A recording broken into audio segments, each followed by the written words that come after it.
Welcome into the Inside Carolina podcast. It is the game plan. It is Thursday night. It is Johnny T-shirt special that are our sponsors. With the game plan podcast, I'm going to welcome in Greg Barnes first. Jason Staples will certainly join us here in a little bit. And we'll get his take. And Jason has a lot of them, and most of them, Greg, if my memory serves, over the years on this podcast, he's been spot on quite a few times. But let me just get your take here, and as folks are filtering in, the importance of this football game for North Carolina, regardless of who suits up, which we will have plenty to discuss that when Jason gets with us. But I think this game is just tremendous for Carolina football and Mac Brown. I do. And I think there's a fascinating dichotomy here, Tommy. You have App State fans who firmly believe they have a really good shot of winning this game, and the betting line would agree with them. Then you have Carolina fans who some think North Carolina should just roll into Boone and storm through the Mountaineers, and others are tentative. And I think every one of those positions has some merit, and that's not always the case. If you look at it from the App State side of things, they have just been fantastic since they moved to the FBS in 2014. If you look at since they made the transition from the FCS to the FBS back in 2014, the top 5 teams in the country in terms of wins at the FBS level are Alabama, Clemson, Ohio State, Oklahoma, and Georgia. Number 6 on that list is Appalachian State. That's phenomenal. To win that many games. And people like to kind of downplay the fact that they're in the Sun Belt. Hey, this is not an FCS level opponent. I mean, the Sun Belt may not be great, but the best teams in the Sun Belt, and that's what App State has been consistently, those teams can compete with most Power 5 teams. Maybe not the upper echelon, but I don't think North Carolina is at that point quite yet. And if you even though they've had multiple coaches over the years, they have a system in place. Sean Clark's done a good job, and they feel confident. I mean, the last 5 games they've played against Power 5 teams, they've all been decided by a touchdown or less. And there's been some good teams. And when they went into Happy Valley, lost in overtime, had a close game against Miami, close game against Wake. These boys can play. On the flip side, North Carolina under Mac Brown has recruited lights out. They have 3 top 15 classes in a row. The first class Mac signed was top 30. So when you look at what they have done over the last 4 years, there is no question whatsoever that roster is firmly a top 25 roster. Appalachian State over that time is barely top 100. So if you're looking at this and you believe in recruiting rankings, and there's a lot of good evidence that say you should, the talent discrepancy is massive between App State and North Carolina. And so I get it that Carolina fans think, hey, we should be able to go in there, and yeah, they're going to be competitive because they're at home, and it's their first game of the year. It's going to be a sold-out crowd, biggest crowd they've ever had at Kid Brewer Stadium. But Carolina has way more talent, and as long as they don't stub their toe, they should win by 10-plus points. So I think you have a legitimate argument from all these different angles. And to get back to your question, yes, this is a massive game for North Carolina. Does it matter in the full scope of things with regard to the Coastal Division and reaching Charlotte for the ACC Championship game? No, not really. You can afford to lose 1 or 2 non-conference games. This is really a practice period anyway, the first month of the season. You've got a bye week in there. You have all 4 non-conference games. So this is your opportunity to get the wheels running, right, before you enter ACC play in October. But from a program standpoint, if you lose this game and you drop, 8 in a row away from Kenan Stadium, and this is year 4 under Mac, that's going to be a lot to overcome just from a fan base perspective, trying to kind of get an understanding and to have faith that, hey, last year was just kind of it was a dip. It's okay. They're going to be fine. Nobody's going to be saying Carolina's fine if they happen to lose this game on Saturday. Yeah, you mentioned the talent level. I think I saw a tweet by 24/7 that showed Carolina's talent and however they do it with the recruiting rankings is like 16th in the country. And somebody on the chat mentioned Carolina hadn't played up to their talent level. Jacob Turpin on the chat said hadn't played to their talent level in over 18 months. Quite frankly, I tend to agree with that. And Yep. Jason Staples has joined us. He's coming in. Pretty hectic day for Jason, but that's the thing about these two programs is the cultural differences. And Jason, I'm going to bring you straight in on that. Talk about how that, and people can say App State plays Sun Belt, whatever, but the culture of winning matters. I mean, at some point, the talent level is going to win out, but the cultural fit that App State has managed to take hold of and get over the past 2 decades, that's real. That is 100% real. It was real in 2019, and it's real now. Speak to that, Jason. I mean, it was real back when they played Michigan, however many years ago. I mean, it matters. And that's one of the things you talk to coaches about. And one of the things that coaches regularly focus on is how important it is to learn how to win. And a good way to think about this is all three of us on this are dads. And everybody out there kind of knows how this works in terms of, what you might call old man strength. Right? There's a certain point where, you might be 20 years old and your dad might be 50. But you still probably don't want to try to take him, right? Because you might be bigger and stronger and quicker at that stage. But the old man knows how it's done at that point. And I think winning culture in sports is kind of like that. It's like you've done it. And you know what it's like, you know what it takes, and there's no question about it. And what that does is confidence breeds success breeds confidence, and then confidence breeds further success as long as you can persist in the habits that got you there. Right? Because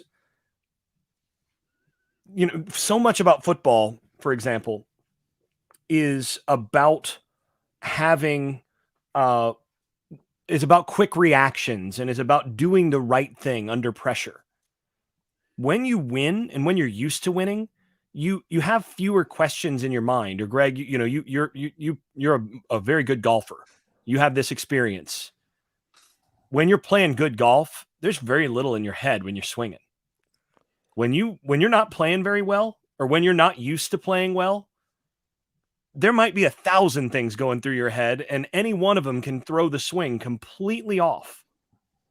And I mean, actually, I played in a tournament, a small tournament not long ago. And, I'm not as experienced a tournament golfer as you are. And it's funny, it took me this tournament to kind of learn something in terms of, oh, so that's how I should be thinking about playing my shots. Because I was trying to hit everything a little bit too perfectly. And I was having some wayward misses that were not showing up. It was like, where is the range? Like, I did not bring, and then I decided finally on the back nine of that, I was, you know what? I'm just going to hit it. I'm just going to walk up to the ball and I'm just going to hit it like I'm on the freaking range. And all of a sudden I'm hitting it to my spots. And it was a deliberate thing of just stop trying to focus on this, stop trying to do it, and just hit it like I'm on the range. And all of a sudden I became a much better golfer. That's what happens when you have a winning culture, when you're used to playing tournament golf, when you're used to winning football games, instead of like, okay, if I got to do this, it's just, oh, they're in that, I got to do this. And the game slows down when you have winning culture. And so that can help. You might not have a guy that runs a 4.4, but that 4.6 is reacting 0.3 of a second faster because of that confidence and that know-how that's built in the winning culture. That matters a lot. So let me ask you this, Jason. This is what I find so fascinating about App State. When you to go back what Tommy mentioned about the composite breakdown, there's a lot of teams on that top 20 list that have just floundered for whatever reason. Miami's on that list, coaching. Carolina's on the list. Auburn, FSU, LSU now, and I think we can point to majority of that as being related to coaches and coaches needing time to kind of get their culture in place, and sometimes they just don't have the right guys. You see some FBS programs like a Cincinnati with Fickle, with Bowling Green with Urban Meyer, Richmond and Bowling Green with Dave Clawson, that because of the coach they have in place, they're able to build that culture. I mean, Dave Clawson's resume is tremendous because his teams always stink the first year, and by year 3, they're winning 9 or 10 games. That's just what he does. App State's different, though, because, yes, you had that run of success under Jerry Moore, and Scott Satterfield was a very good coach. But you lost Satterfield. And then Drinkwitz left quickly. And now you got Sean Clark, who had gone away and has come back. So they've had 3 coaches in like 5 years? But yet the train keeps on rolling. So is there such thing as a program culture? Or is it still just a matter of everybody understanding what worked before and keeping those same principles in place? So I think it's a mix of both. I mean, I think program culture can survive more than one coach. So one of the things, I mean, program culture ultimately, when it's running well, is player led, right? So when you take over a program that's humming, when you are, Larry Coker and you take over Miami in 2001, you just get out of the way. Like you don't screw it up, right? That's Keep already built. Keep it out of the ditch. Yeah, just don't drive it into the ditch, right? Which is harder than it sounds. Give credit to those guys that have done it. But programs where they've won for a long time and under one coach or whatever, that coach then who comes in new, he's got a core of veteran players who've won, who've done things well. And so as long as the hire of the next coach sort of fits the culture that's already in place, so that's where the admin has to determine, like, do I need a change agent to come in here and disturb and ruffle some feathers and disturb some folks? Or do I just need a guy who fits our culture and can come in and win over this team, and they can just keep going with, whatever changes are necessary to happen with the new coach. But basically just don't screw it up and let the player-led culture that's already been built continue to go. And I also have one other theory about this in terms of certain programs and why some programs can have long-term success for in these cases. A place like Cincinnati or App State, Ohio State has had success through coach after coach after coach. I think there's something to having certain built-in advantages over your conference and the teams on your regular schedule in terms of recruiting. Boise State is another one. Yeah. Florida State's another one. Right. Yeah. So, in USC, can be that. It's a little bit more complicated with USC, but they have that potential as well. When you have certain built-in advantages like that, like Ohio State, I don't care who the coach is there. Just the way the Big Ten has been set up for 45 years, 50 years, Ohio State can stumble into eight wins a year. Like that, it's hard for them not to win 8 games in terms of the talent edge that they're going to have over their regular schedule. Well, when you're winning 8 games a year at minimum, and then that means, okay, so you have an average year and you're winding up, with 9 or 10, that builds into the culture. Again, you're getting to where that you're just getting used to winning, and players compete differently. And I think that's true with a place like Cincinnati, and that's been true with a place like App. I mean, App built what they are when they were an FCS program with lots of advantages over those other FCS programs. And then they came into a conference where they could recruit and leverage that culture, and they've got advantages still. I think it's much harder for a Cincinnati once they get into say a Big 12, where you have some other programs that can punch on your level, and now you're having to fight to win 7-8 games each year.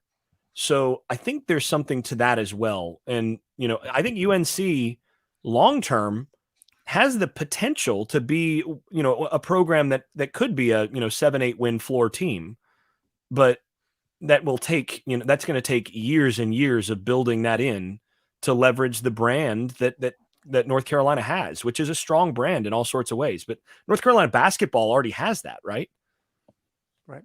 Tommy, there's a great quote during the end of the Barry Switzer era with the Dallas Cowboys back in the late 90s, talking about the success of Jimmy Johnson, how it kind of fell apart as Barry got into like his third or fourth year.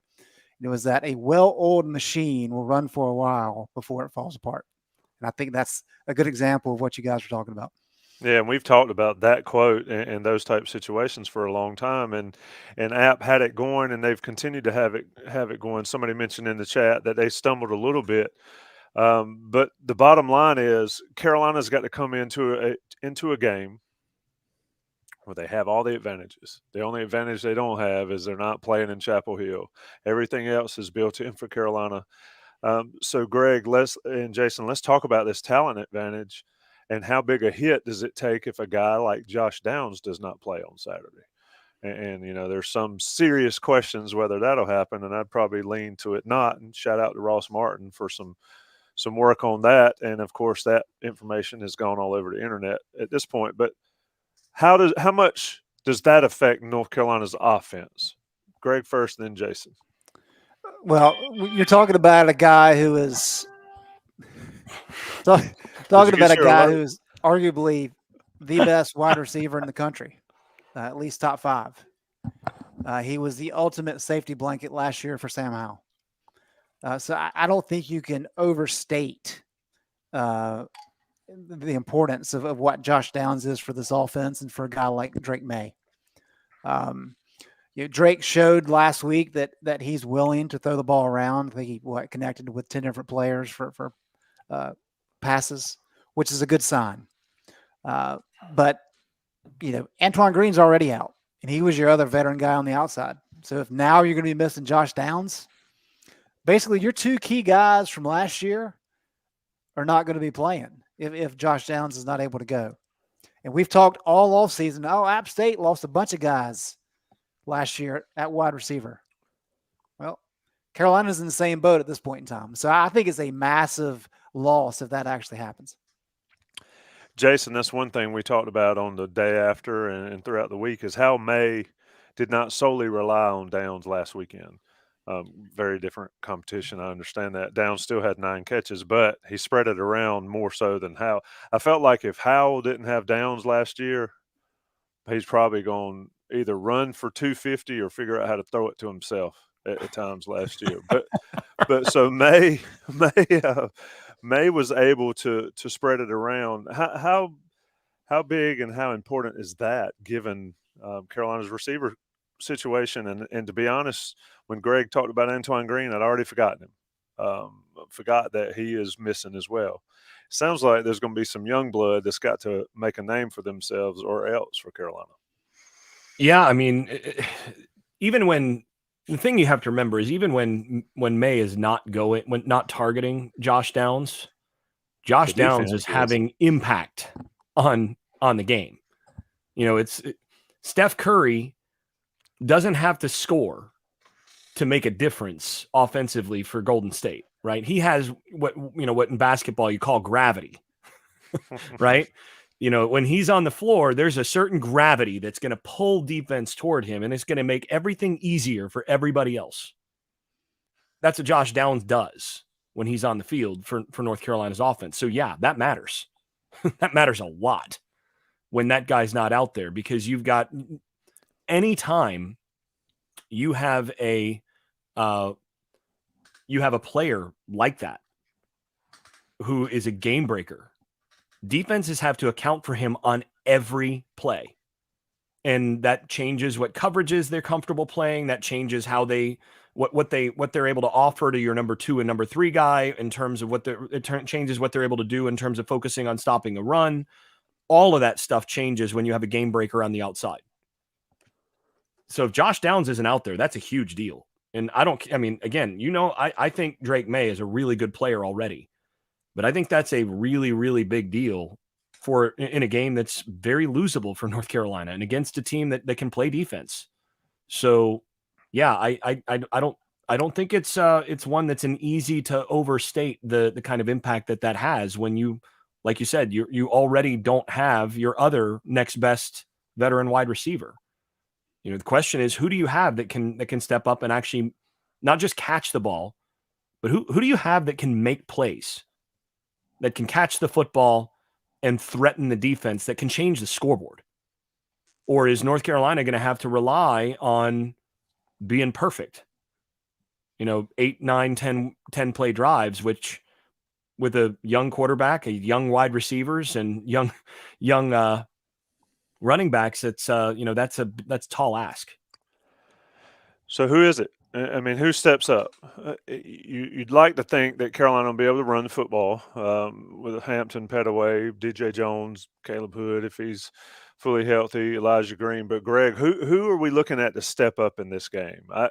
I said on the podcast Tuesday night, and I stepped all over myself saying it, but I think Morales is huge in a game like this. I think the tight end room might be huge in a game like this in total. Where's Carolina go here on the offensive side? I feel like we're flipping this because we used to talk about the defense first last year. But Carolina's offense, where do they go without a guy like Josh Downs and Antoine Green? Yeah, well, the fact that the tight ends caught, 135 yards or whatever it was last week, I think is a very positive sign. We knew because of the scholarship numbers at wide receiver, especially with Antoine Green's injury, that the tight end room is going to have to step up. And they've got 2 really good guys in there. I mean, Copenhaver, solid as well. But Morales and Nesbitt give you 2 unique options, different type players playing the same position. So that's beneficial. But there has to be somebody to step up. And I think Kobe Pacehour, this is his opportunity. Josh Downs is going to get the bulk of the snaps in the slot. This is Kobe's chance to shine. And I think he has to be effective. Gavin Blackwell, I thought, made some good plays last week. Andre Green, we've heard the name. Everybody's impressed with him. Is this a game where he can step up and give you 1 or 2 big catches? We're not talking about a kid that needs to go out and catch 9 passes for 110 yards. Nothing like that. But just provide some contributions. And if Drake May is willing to throw the ball around like he did last week, there's going to be guys open. And we've talked about that talent advantage. There's going to be separation. Now, App State does a really good job of keeping people in front of them. They're going to be coached up, but there's still going to be opportunities. And so these guys just have to step up and capitalize. But yeah, tight ends for first. But I think Kobe's a massive player here if Josh Downs is not able to go. And then I think some of the young guys need to come on. Jason, does Longo change? We talked about they're going to run the same stuff with the quarterbacks they have now as they did last year for the most part with Sam Howell. Is that the same for Longo in a game like this? Of course, it is in short order. It's just a week to prepare for it. But does he change much when you've potentially got one of the best in the country out? So the actual plays being called, I don't think change much in terms of, he's not gonna be calling a different playbook. I mean, he's got a limited number of plays that they actually call. They call like 22 different plays out of different formations and different looks. So I mean, it's not like he's got this extensive library of stuff to call in new things. They'll add some wrinkles to take advantage of different things in each game. So you got your 22 base plays, and then you have some wrinkles off of that are prepared for each game. But it's not going to look a whole lot different. I think the thing that is going to be a little bit different in this respect is that you might see him do it at a different personnel. So with Downs out there, you have more incentive to have an extra receiver out there. I think, Tommy, you're on the right track here when you're saying, look, the tight end room looks pretty good right now. And you've got a bunch of running backs that you want to use that have some physicality to them. This is an FCS or this is a Power 5 team. They just finished playing their FCS team. This is a Group of 5 team that they're playing. At a certain point, you say, okay, we've got, say, Omarion Hampton. He's a big back, runs angry, runs powerful. We got a couple tight ends that can cause some matchup problems and can both block and be problems in the passing game. Do we just go, do we put 2 backs on the field at times and at other times go 2 tight ends? I mean, do we do a lot of 21 and 12 personnel? That's the sort of thing I'd be asking as a coach. Is that what we're doing? Because, maybe we can mash them. Let's see let's see how their front holds up against the pounding from the running game, and then let those tight ends be a factor in the passing game with Nesbitt, flexed and, use Nesbitt's versatility in that. But maybe you go more 2 tight kind of personnel in this game than you might have if Downs is full go. I think that's one thing that you might see more to try to compensate for that you decide to pound them and use your size and use those tight ends more to benefit your young quarterback and make certain things look a little easier with the matchups. Yeah, and Tommy, I think that's a great point, and that kind of leads into this next topic here. Is when you're not sure what you've got at wide receiver, the easiest way to take pressure off the wide receivers and the young quarterback is to run the ball successfully. It's kind of a time as flat circle type deal. Mac said last spring, not this spring of 2021, that he wants to be able to run the ball when he wants to run it. Phil Longo is very much in the Larry Fedora mode of we're going to take what the defense gives us. And there's a lot of smart intellectualism in that. But if you happen to watch any of the Pittsburgh, West Virginia first half, Pittsburgh had a 3rd and goal at the 4. And what did we talk about last week? Pat Narduzzi wants to run the ball. So they lined up and they ran it in on 3rd and goal from the 4, and they steamrolled West Virginia's front. That's what they wanted to do, and they accomplished that. We talk about the talent advantage. That's how you take pressure off of Drake May. And then guess what happens if you have success? App State brings more guys into the box. That lightens the load on the back end. That gives you more passing lanes. That gives you the opportunity for more separation. Then you can start having more success in the passing game. We know Phil Longo likes that balance. The balance comes in different forms. So yeah, I think Jason makes a really good point there. App State though has been really good. I mean, they've been great defensively for years. And I know a lot of people say, oh, they lost 7 starters, a lot of really good guys. Yeah, they did. But they bring back a lot of guys that played last year. They bring back a lot of 4th and 5th and 6th year guys. And this defense has been top 30 in scoring defense for 7 years in a row. They know how to get it done. I think there's been 1 year the past 6 years where they've allowed opponents to average more than 4 yards per carry. They're very solid up front. They're very solid schematically. So it's not as easy as just saying, hey, we're going to outwork you at the line of scrimmage. But you have to make sure you're technically sound. You have to be able to control the line of scrimmage so that you're not playing behind the chains. Because if you're playing behind the chains with a redshirt freshman quarterback and your top 2 wide receivers out, that's going to make a very difficult afternoon. You're asking for trouble. I just remember in 2019, Carolina's offensive line looked like they were trying to block Ghost because those guys were running around them ridiculously. Now, those guys aren't on App State's team now, but Greg, to your point, they still have some talent. So, Jason, just overall, where do we like Carolina's matchups there? We talked about the power run game. We talked about Hampton.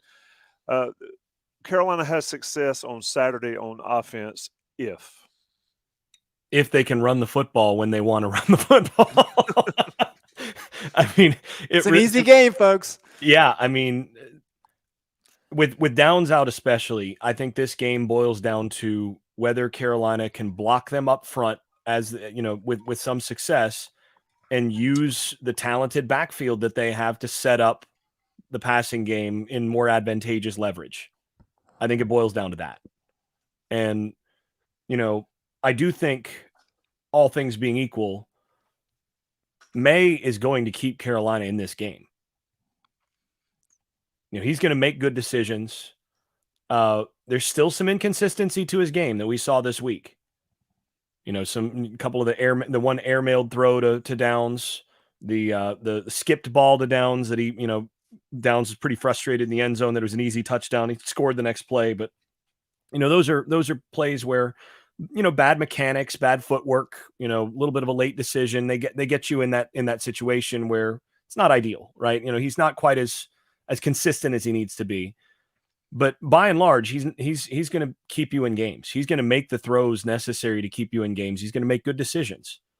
So I think that's going to happen. But I'm not as sure that they have someone that's going to change the scoreboard out there. I think also Carolina wins if a player like Blackwell or Paysar have, let's say 110 plus yards, where they're actually showing, you get a receiver that starts to make some plays downfield.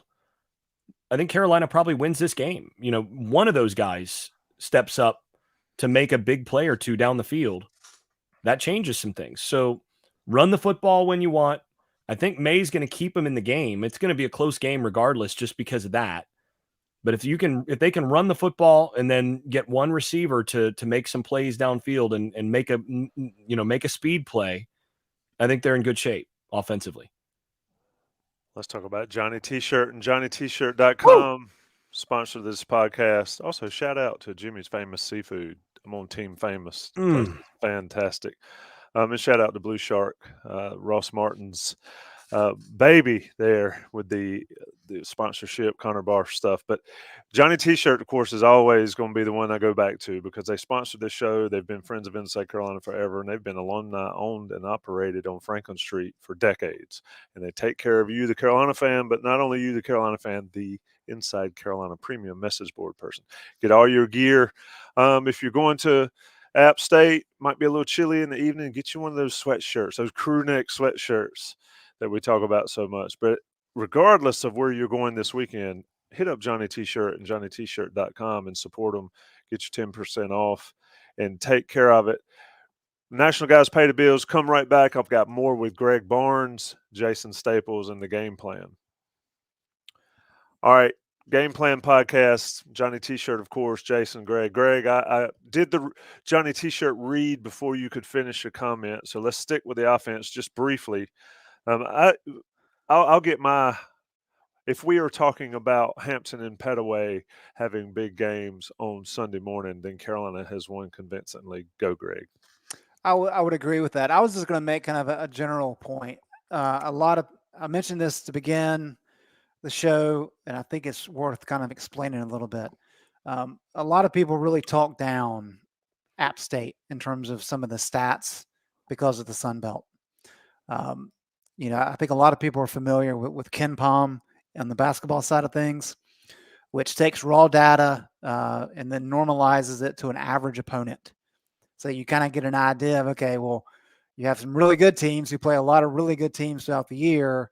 So their stats are going to be affected because they play so many good teams. And then you have teams that don't play anybody and their stats are going to be inflated. Well, we have that in football as well. Brian Fremo's FEI is adjusted for an average opponent. And App State defensively has ranked top 40 in defensive FEI for 6 years in a row. So what those numbers tell you is it may not be as pretty as the raw data, which has App State top 30 in scoring defense every year, but top 40 is still pretty good. And this is not a slouch. This is not a team that's going to be Alabama defensively or Pittsburgh defensively, but they're good enough to beat you. And so I think if people go into this game think, we got a big talent advantage, as long as we just play okay, we'll win convincingly. There's more to it than that. So these guys, as we've talked about the first half of the show, culture's there. These guys have been coached up. Yeah, they may not have the recruiting rankings, but these boys can play. You have made it on YouTube Live when you get the porn sites botting in and you get other fans coming in and joining. So shout out to the other fans for joining in the chat and joining in the show. We welcome everybody in. Maybe not so much the porn bots. So producer John will take care of them. Let's talk about the Carolina's defense. Now, if we had to say one thing that caused the most consternation coming out of Florida A&M, Jason, it was the defense. I don't know if the tape was as bad as the feeling right after the game or during the game. But how much better do they need to be against App? And conversely, App likes to run the football. They've got two great running backs. They've got a good offensive line. That seems like Carolina's strong suit on the defensive side. Where does the rubber meet the road here on this side of the ball? Yeah, I'm not sure that the tape was better than the feeling. Going back through, there were some real concerning things put on tape in week 0. Things that I'd hoped, just thinking about, development of this team, I had hoped would be better in week 0. That said, it is week 0. So, I was talking about this with Mike Ingersoll this week. And, one of the things that we were talking about is how there are certain things that show up that are really concerning that are typical week 1 problems. They're typical first game problems. So, typically pad level is a week 1 issue, both sides of the ball. You get players that play higher coming out of camp than they do otherwise, partly because at a certain point in camp, you have to reduce a little bit of the physicality. You're doing a lot of drills, but you're not in the mode of going hard and going, playing with great pad level all the time. And game conditioning is a factor. Tackling is usually a problem in first games, things like that, because you don't tackle to the ground much anymore in camp. So those are things that, should get fixed as the season goes on, and you expect to see improvement after you put that on tape and you've had a chance to really have some meetings about it and emphasize it during the week. But there are other things that, that showed up. Look, if Carolina doesn't have their top 2 corners out there right now, or top 3, I mean, I guess if you include Cavazos there, right now they the young guys are still learning. There were plays where they're supposed to have inside leverage and they took outside leverage, and they're supposed to get hands on guys and they let him have a free release, and you got a guy running right across the field with just a guy chasing him, and it's like, well, that's easy. That's like playing 7-on-7 with or that's playing against grass for the offense. You can't have that. And then just, certain physicality I'd like to see more of from the Carolina defense, that coming out of week 0, these are things that need to get fixed, but you hope that that's what you get a chance to do during the week, to fix between week 0 and week 1. And that's the advantage of having week 0 coming into week 1, is you've got a chance to fix some of those things that those would have showed up against App. They might not show up against App as much after getting corrected, after game 1. So that's the hope. That's where you're hoping that they've cleaned up some of those things coming into week 1, so that App, where they've got some veteran presence, where they've got some good players, where they're going to, threaten you, especially with those good backs and, some vets up front. Maybe you've managed to have some very passionate film sessions this week on a few of the breakdowns that they did have, to get those things so that they're fixed and there's consistency against this team. Yeah, and Tommy, I think that's a great point, and it really highlights the decision making that Gene Chizik and his staff have gone through this week, and what they'll have to ultimately decide to do for the ball game on Saturday. Because from what we know about Gene Chizik, is he wants teams to beat him slowly down the field. He was pretty vocal back in 15 and 16 saying, if a team is going to have 10 good plays and that's what they have to beat us and score, okay. And that's what I don't think people realize as much as they should with Gene Chizik and his style. Right. And so it kind of gets into this is where things get interesting, right? Because as Jason said, when you've got some coverage issues, can your primary goal be stopping the run if you need to protect the guys on the back end a little bit? Or are you going to let guys kind of pick you apart? That's the decision you have to make. And the easy answer, of course, is kind of the old Butch Davis mantra of, if you've got 4 guys up front that are better than the opponent, it doesn't matter what you do on the back end, because they're going to disrupt at the line of scrimmage, and you'll be okay running man or zone or 2 deep, whatever it may be, and you can get away with it. Is Carolina at that point yet? I don't know that they are. And so we know what App State is going to want to do. They're going to want to run the ball because they have 2 really good backs. They have 4 returning offensive linemen for probably the best offensive line in the Sun Belt. They want to control the game at the line of scrimmage and then take shots whenever they want to take shots down the field.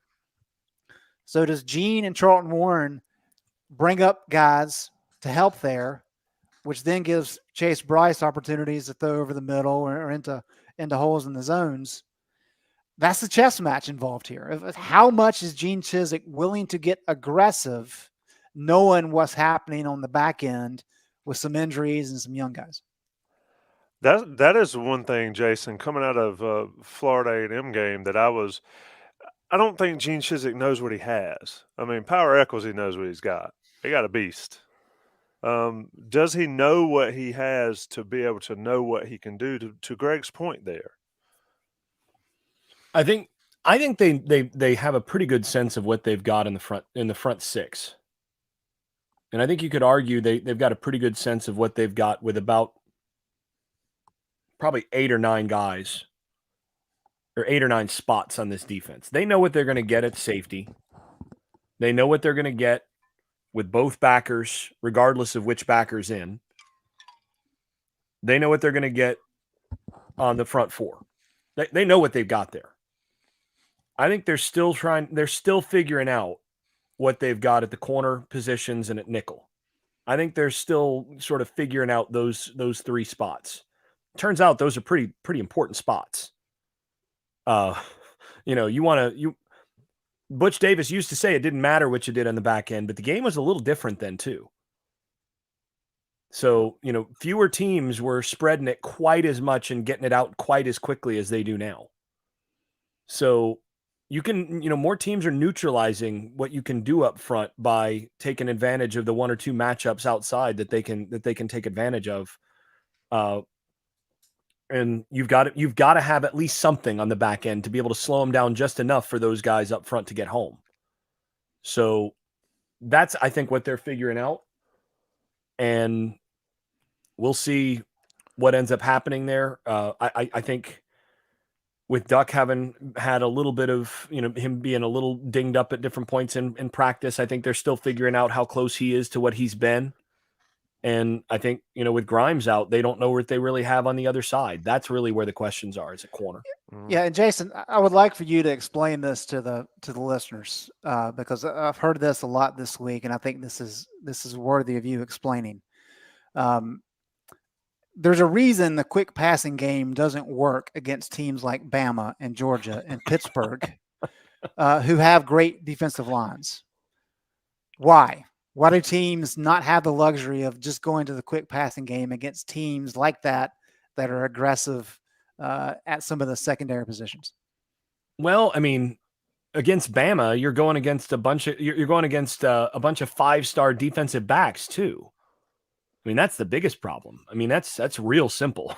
Well, let's talk Pittsburgh then.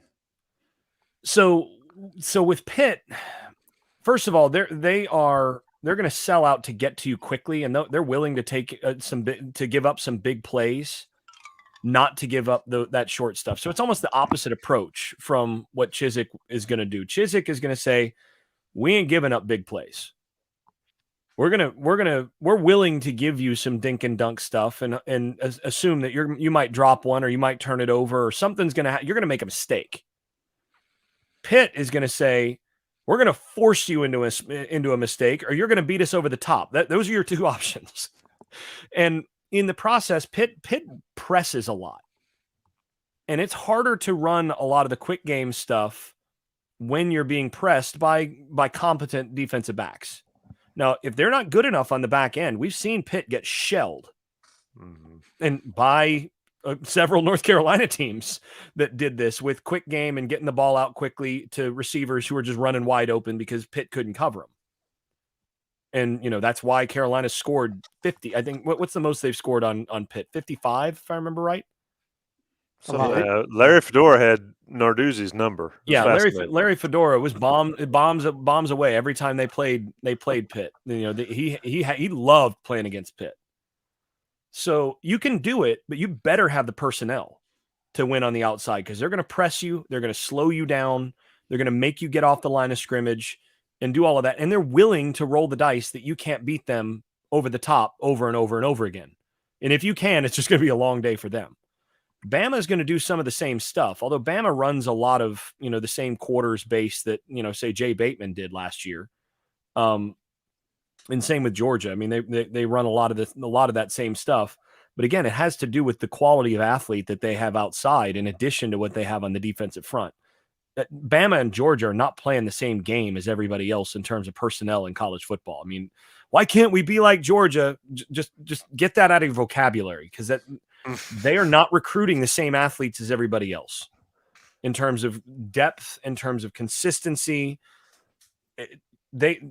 What we saw from Georgia last year, there aren't many teams in college football history that had that much talent on the field on defense. So it's just a whole different world. I think that's a fascinating point you made, and you guys both made there, is that Pitt will sacrifice a few. If you can beat them throwing the bomb, you can beat Pitt. But they're going to assume that you're not going to hit them all and that your quarterback's not going to have time to get it done. Carolina Chiswick's a little bit different approach, maybe, as Jason said, the opposite approach. So where does Carolina win this game on defense? Greg, they got to get it done on one side of the ball. The offense remains to be seen, even though I think, like Jason said, Drake May will have a good game here. But where does Carolina win this game here? Is it strictly on the defensive line? And if Slagle will let me get my point out before he comments, I'll get to it, Slagle. Is it on the defensive side, or is it somebody in that secondary that has stepped up? Maybe we did not see step up very much. And Grimes is expected to play, or at least that's trending that way. We'll put it that way. Does that matter too? Yeah, that certainly matters. We saw kind of what happened with Balfour last week. Just a young guy kind of trying to get his feet under him. And so when you have somebody with Grimes' talent across some Storm Duck, that's a really good 1-2 punch.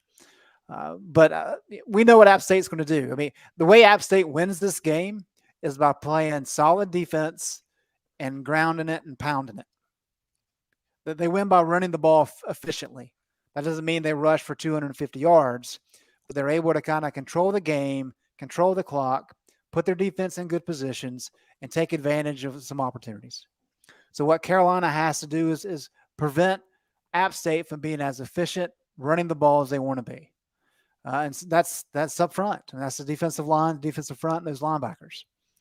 You've got to be able to get some tackles for loss to get them off schedule, make them play from behind the chains, put the ball in Chase Bryce's hands. He had a good year last year for sure, but put him under pressure. We've seen what he's done against some Power 5 teams at his previous stops. It wasn't pretty. I know he's matured, but you put App State in a position where he has to win the game with unproven wide receivers. And I think that's the ticket. So that's why I say it's such a fascinating dynamic for Gene Chizik, because he wants to keep everything in front of him. But App State will take 5 yards per play every single snap. And they'll march down the field, and even if they have to kick a field goal, they'll be.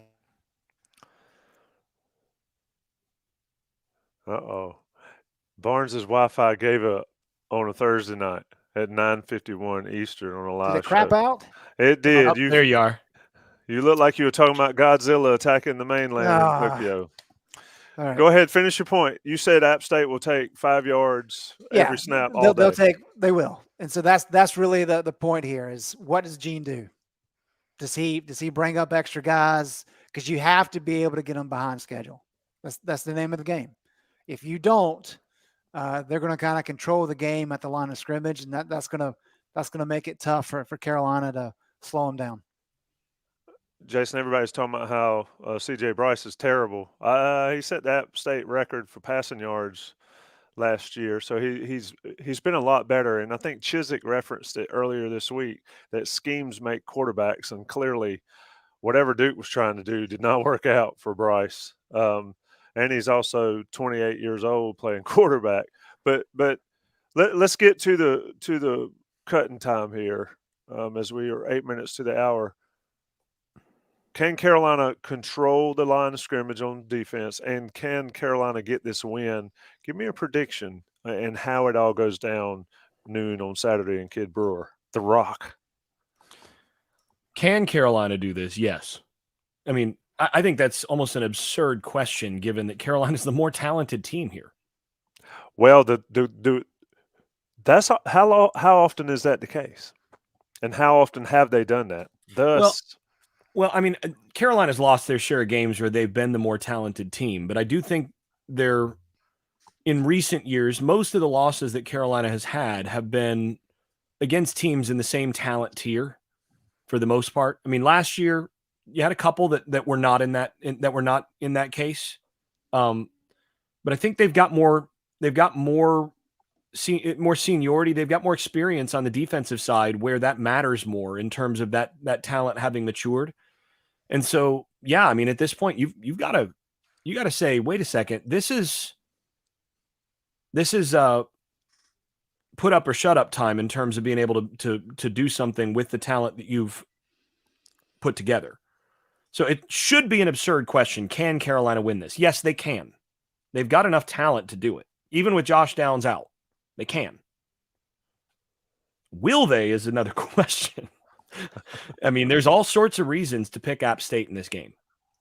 One interesting number that I saw this week, and it surprised me, is that teams playing in week 1 against teams that played a week 0 game, there was a specific percentage in those games. Any guesses on which team won more of those matchups in rough percentage? I'm terrible with stats. 50-50. Not close, but it's 55% in favor of the team playing its first game, which surprised me because I would expect the team that played in week 1 or played in week 0 to have a slight edge in that. So, I mean, I want to see. I would want to see the rest of like the full data set to see if there's any distinction in terms of maybe the ranked team, more highly ranked or better teams are less likely to be that week 1 or have a week 0 game. I don't know. But that's an interesting one because I would have expected that to go the other way. And with Downs out, this complicates this game. I think with Downs in, I would pick Carolina to win and feel real confident in it.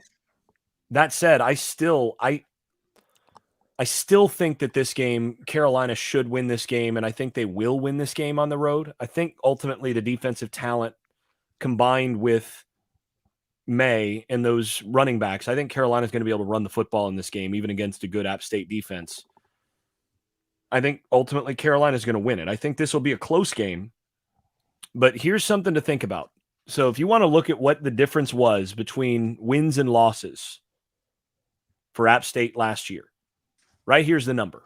So I looked at a few different things. I was like, okay, did teams that stopped the run against them, did they have more success? And then I looked at it, and in wins last year, App State averaged 4.89 yards per carry. In losses, 4.39 yards per carry. So not a huge difference. But the real difference was right here. In wins, they had 23 passing touchdowns to 7 interceptions and 164 passer rating.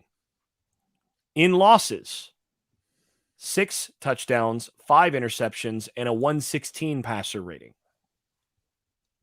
So that basically tells me that what this game boils down to for North Carolina is, can they make Chase Bryce uncomfortable, and can they limit App State through the air? Can they keep App State from getting big plays? And that's actually, I think, going to be the approach. I think they'll come after Bryce because he's not very mobile. I think they'll bring 5 more often than some might expect from Chizik. But basically, if they can avoid giving up a bunch of big pass plays and get pressure on Bryce, this game, I think they win this game. I think they'll be able to do that. And so I'm going to go with North Carolina 27, App State 23. Close one on Saturday in Boone. Greg, give us your stat of the week and also what you think is going to happen here. I have a quote of the week. How about that? And I'm That's surprised Jason didn't take this opportunity because it speaks to what he was just talking about. LSU coach Brian Kelly. I assume he said this with a nice Southern drawl, but quote, Florida State played a game, and that's an advantage for them. The advantage for us is that we haven't played a game, end quote. We have not played a game yet. Florida State played one. I do think there's a pressure valve aspect of that plays in App State's favor because Carolina had all the fanfare and had the big celebration and all the fans got to celebrate last weekend. First game of the year. They've waited 9 months to play, and you get all that emotion out. Well, App State hasn't played yet, and the Rock is going to be rocking on Saturday, and that emotion matters. It matters early. And so we talk about it a lot. You're playing at Cameron Indoor. You've got to withstand that initial flurry because it's coming, and it's going to be hot and heavy, and you just have to endure it. And I think that's an important aspect for Carolina. Once you settle down, talent plays out. I had some concerns about this game leading into the Florida and A&M game, just with some things I'd heard and coming out of a camp, and they hadn't seen some of the growth they had expected to see in the secondary. They thought Drake was going to be good. They had some question marks at running back. The way the freshman running backs played, as well as I thought DJ played well. I thought Elijah Green looked good, and with what Drake did, I think that offense is going to be legit once again. I mean, Phil Longo gets a lot of heat, but he just rolls out top 20 offenses year in, year out. And I think that's just going to be too much for App State to be able to handle. I think App State's offense and Carolina's defense probably plays close to a draw. And I think Drake May is going to be the deciding factor here. I think he's a special kid. He's going to have a big year. And so I've got North Carolina winning this one 31-21. Ooh, a little bigger gap there. Interesting takes. I picked Carolina in the preseason pod. I'm going to stick with Carolina because, my only overriding factor is they have to win this game. I mean, Mac Brown's team has to win this game. Is it a must-win, Tommy? It is. I said all along there are 2 must-wins on this season schedule, and this is one of them. Because you come down off that mountain with an L hanging around your neck, and I hate to see what it's going to look like. You asked for a stat of the week. Last year, Carolina played another Sun Belt team, Georgia State, won by 32. And Carolina, Georgia State went, 9-3 last year? Yeah, Georgia State was pretty good last year. App State also played Georgia State, and App State won that game by 29. Mm-hmm. So if we're doing any kind of transitive properties from year to year, which I don't advise, but App State and Carolina beat up on Georgia State by about the same margin. It feels like a little bit like Virginia Tech game last year. If I'm Mac, I keep Carolina in the locker room, come out later. I don't know what App State plays or what they do when they run out on the field, but as long as it's not. Don't you put that evil on them, Ricky Bobby. Don't you put that evil on them. Maybe they play some whatever. Carolina needs to be ready to play. This is one of those games where Mac Brown talks it, they need to walk it, period. And if they can't get it walked and done against App State, then like I said earlier, it's going to be ugly. I'm going to say Carolina 34, App State 28. I got a feeling it comes down to the end, sort of like the Virginia Tech game did. I see somebody like Power Eccles making a play or DeAndre Boykins making a play on defense. But they got to win. That's all I got, guys. That's all I got. No fancy stats, no whatever. They just got to win. They better figure it out. Greg Barnes, Jason Staples, this has been the Game Plan Podcast. Anything else, guys? Does Pittsburgh look any good? They look average to me. They look like Pitt. I mean, that's pretty much what they do early in the year. Let me ask you a question. And Accurately I saw said. the tweet. I thought about it when I was watching it. How crazy is this transfer portal that you got 2 Southern Cal quarterbacks playing against each other in the backyard brawl? That's the stat. Of all the starting quarterbacks in FBS this year, 58 are transfers. Oh, I thought you were going to say 58 were from Southern Cal. Yeah, well. 58 played for Southern Cal. So, and what's even crazier about that is that even though those guys transferred out of Southern Cal might have the best quarterback in the country. Right. Southern And Cal's he's a got more transfer. starting He's a quarterbacks transfer. in the nation. Yeah, it's crazy times. I'm going to get off and watch the rest of that game, but this has been fun. This is always fun. We're going to try to do these live every Thursday night at 9 o'clock. Might have to bump it around on schedules, maybe a Wednesday night here or there. But it's always a pleasure, guys, talking to our multitude of fans, and shout out to the ones that are here all the time. You know who you are. Hopefully y'all get to App State. If you see me thumbing on 421 up the mountain, swing over there, pick me up. I'll give you the Inside Carolina hat off my head if I can catch a ride. Don't run him over just because he led everybody astray with those picks last offseason. Yeah, if I'm in the road, just kindly move me out of the way. Jason Staples will join Joey Powell on Inside Carolina Live on Saturday. I'm gonna call in. I'm going to call in from somewhere on the Appalachian State campus. Greg Barnes will be doing like Greg Barnes things now. He won't be in App. That's You'll be hard playing to golf, aren't you, Greg? Yes, I will be. So Greg Barnes will be striping it down the middle as he always does. Fun times, boys. Johnny T-shirt, JohnnyT-shirt.com. Visit Jimmy Seafood here if you're in Charm City and check out some Blue Shark vodka. It's been fun.